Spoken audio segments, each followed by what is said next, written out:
In the Joy universe, happiness was not an emotion.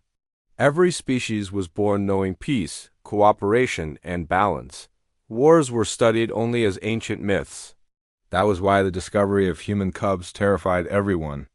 The galactic caretaker fleet first detected the signal near the edge of the Joy universe, a broken, uneven transmission filled with static, crying, "Yes, Captain." 3 juveniles, carbon-based, no adult guardians detected.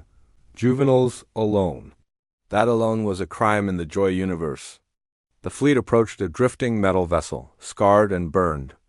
Inside, they found them.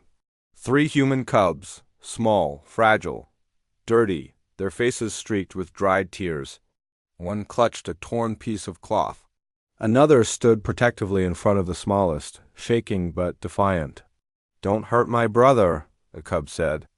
The translator hesitated. The room fell silent.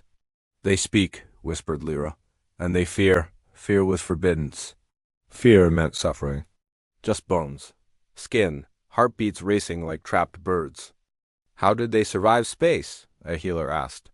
"They didn't," Lyra replied softly. "Something else kept them alive." The smallest cub, barely 4 cycles old, reached out and grabbed Lyra's finger.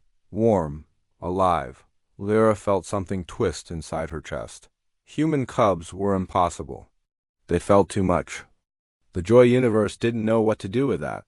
Caretakers tried to calm them using emotional dampeners. The cubs asked for bedtime stories. Most shocking of all, when another alien cub fell and injured itself, the human cub ran to help, despite being smaller and weaker. "Why did you help?" asked the caretaker. That answer spread through the universe like fire.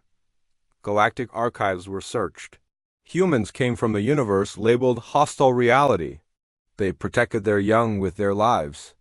They don't survive because their universe is kind, Lyra realized. They survive because they are.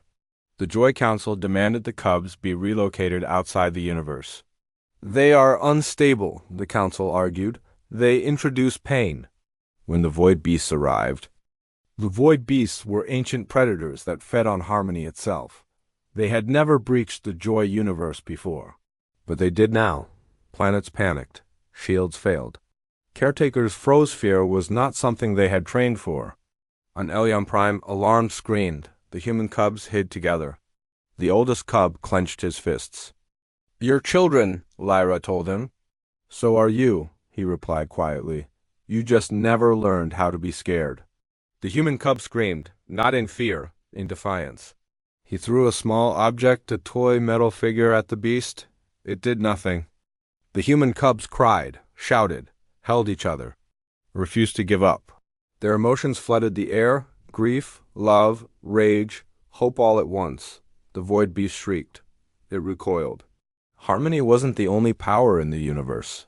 Will was. The defense systems rebooted, fueled by the emotional surge. The Void Beast was destroyed. Silence followed, then breathing. After the stars learned the truth, the Joy Council changed the laws. Human cubs were no longer considered unstable. They were declared emotional catalysts. Teachers, guardians, protectors. Alien cubs learned to cry safely, to feel loss and still move forward, to care deeply and survive. They were family. Lyra watched them play under twin suns, laughing loudly, imperfectly, beautifully. "The universe isn't just joy," she said. "It's a joy earned. And somewhere in the vast stars, humanity, small, fragile, emotional humanity, proved once again. They didn't conquer the universe with weapons. They conquered it with heart."